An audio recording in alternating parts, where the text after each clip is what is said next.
By 4:31 p.m. on Saturday evening, we will have an answer.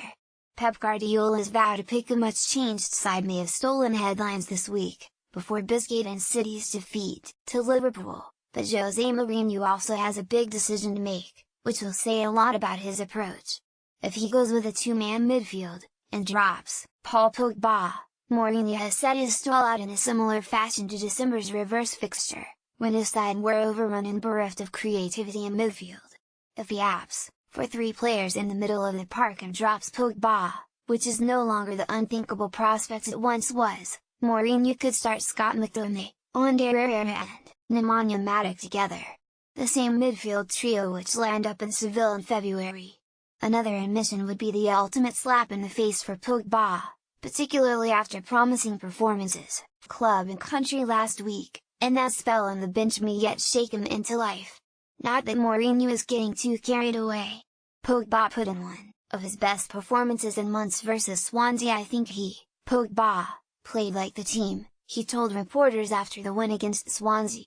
The team played very well in the first half, he played very well in the first half. The team in the second half went a little bit down and Paul also went a little bit down. But he played 90 minutes in Russia and it's normal to go a little bit down with the rest of the players. It has reached the stage where it is almost a surprise if Pogba is picked ahead of McTominay, a makeshift forward for the reserves a year ago, and the Frenchman has started just 4 of the last 8 games for United. The 25-year-old will be desperate to prove his worth and play in the derby after missing out on the reverse fixture in December. To date, Pogba has only played in 2 competitive derbies and you have to go back to October 2016, when United beat City in the Carabao Cup, for his last appearance in the fixture. Pogba missed December's Manchester derby after his red card versus Arsenal in a rare trip down to the mixed zone. Back in December, Pogba revealed just how disappointed he was to miss out on yet another game against City after being sent off at Arsenal. "I think we are all playing football to play those kind of games and unfortunately for me I won't play," he said. "That's destiny. I say destiny because I cannot go back in the past.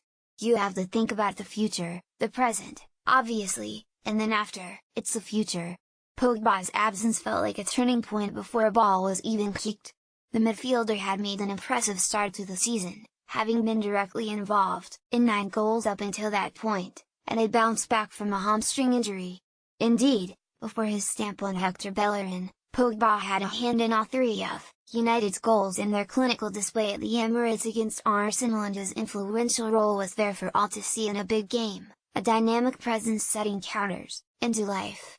United lacked that presence, someone who could dribble past David Silva and Kevin De Bruyne and isolate City's defense, even though Pogba has yet to truly deliver a match-winning display in a huge game. A Rolls-Royce performance like the one he fashioned in the New Year's Day win at Everton. The kind of displays he regularly pulled out of the bag for Juventus in the Derby della Mole against Torino. It's time to deliver. Get all the latest Manchester United news first with our new app. Download it here now.